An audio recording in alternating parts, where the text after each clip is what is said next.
حضور نے ارشاد فرمایا آیات المنافق ثلاث، منافق کی علامتیں تین ہیں۔ جس شخص کے اندر یہ علامات ہوں تو وہ اس نیت سے سنیں کہ آج ابھی اسی وقت میں یہ مصمم عزم کرتا ہوں کہ اپنے سے کھرچ دوں گا ان چیزوں کو، اور اپنے من کو، اپنے اندر کو، اپنے باطن کو ان غلاظتوں سے پاک کروں گا۔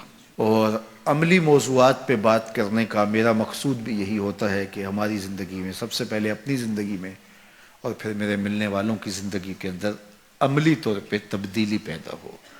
تو اس نیت کے ساتھ جب آپ سنیں گے تو اللہ برکت کرے گا۔ تو سنیے رسول رحمت نے ارشاد فرمایا صلی اللہ علیہ وآلہ وسلم نے کہ منافق کی نشانیاں تین ہیں۔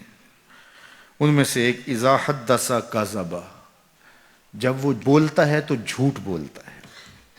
یہ منافق کی علامتوں میں سے ایک علامت ہے کہ اس کی زبان جھوٹ کی عادی ہوتی ہے۔ زندگی میں جھوٹ سے اپنے آپ کو بچائیں، یہ زہر قاتل ہے، اندر اجاڑ دیتا ہے، آپ کا معاشرے سے اعتبار ختم کر دیتا ہے اور آپ کی رسوائی کا سبب ہے۔ دوسرا ارشاد فرمایا وَإِذَا وَعَدَ أَخْلَفَ، جب وہ وعدہ کرتا ہے تو وعدہ خلافی کرتا ہے۔ یہ منافق کی علامت ہے کہ وہ وعدہ پورا نہیں کرتا۔ میرے حضور کسی سے وعدہ کرتے ہیں کہ تیرے آنے تک یہاں کھڑا ہوں، اور وہ جا کے بھول جاتا ہے۔ میرے حضور 3 دن کھڑے رہتے ہیں، 3 دن کے بعد اچانک وہاں سے گزرا، دیکھا تو حضور کھڑے ہیں۔ بڑی شرمندگی ہوئی، ڈرتا ہوا آگے بڑھا، صرف اتنا کہا یار تو نے مشقت میں ڈال دیا۔ 3 دن تک میرے حضور کھڑے، اور میں کہتا ہوں وہ تو 3 دن بعد واپس آ گیا۔ وہ نہ آتا 3 سال بھی کھڑا رہنا ہوتا، میرے حضور کھڑے رہتے کہ میں نے اس سے وعدہ کیا ہوا ہے۔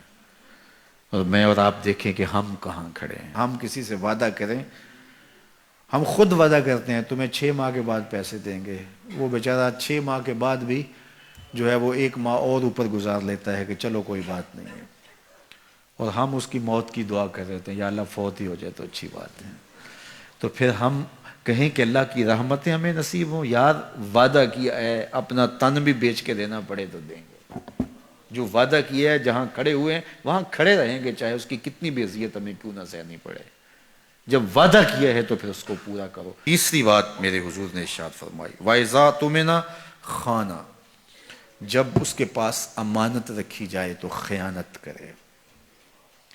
اس کے پاس پیسے رکھے جائیں، دولت رکھی جائے، کوئی زمین اس کے نام کوئی کر دے کسی وجہ سے، کوئی اور اس کے پاس امانت رکھ دے تو وہ اس میں خیانت نہ کرے، بلکہ آپ کے پاس کوئی بات امانت رکھی جائے تو اس کو بھی جو ہے وہ لوگوں تک نشر نہ کرے۔ تمہارے کان میں اگر کوئی بات کرے تو وہ امانت ہے، جب وہ بات کر رہا ہو تو دائیں بائیں دیکھ رہا ہو، تو پھر اس کا مطلب یہ ہے کہ وہ یہ چاہ رہا ہے کہ یہ بات کوئی اور نہ سنے، تو پھر صاحب امانت کو چاہیے کہ کوئی اور نہ سنے۔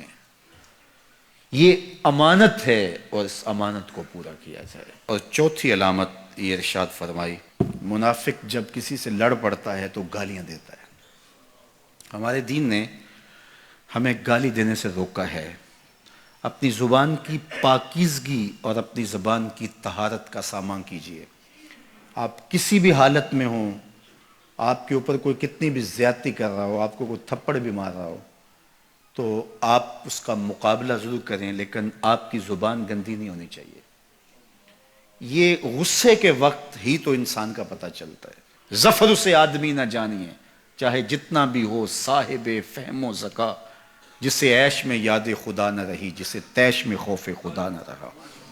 عیش کی زندگی ہو یا تیش کی زندگی، خوشی کا مرحلہ ہو یا مرحلہ غم ہو، آپ دیکھو نارمل زندگی کے اندر تو آپ معتدل ہوں گے ہی ہوں گے، لیکن جب آپ کا بیلنس خراب ہوتا ہے خوشیوں کے وفور کی وجہ سے، اس وقت پتہ چلے گا۔ یہ ہے انسان کا امتحان، یہ ہے انسان کی آزمائش۔ منافق کی علامت بتائی گئی وَإِذَا خَاصَمَ فَجَرَ، جب وہ کسی سے لڑائی کرتا ہے تو پھر گالیاں بکنا شروع کر دیتا ہے۔ یہ منافقوں کی علامات میں سے ایک علامت ہے، جب وہ لڑتا ہے تو گالیاں بکتا ہے، جھوٹ بولتا ہے، امانت میں خیانت کرتا ہے، اور عہد کرے تو اس کی پاسبانی نہیں کرتا۔ اللہ ہمیں عہد کی پاسبانی کی توفیق دے۔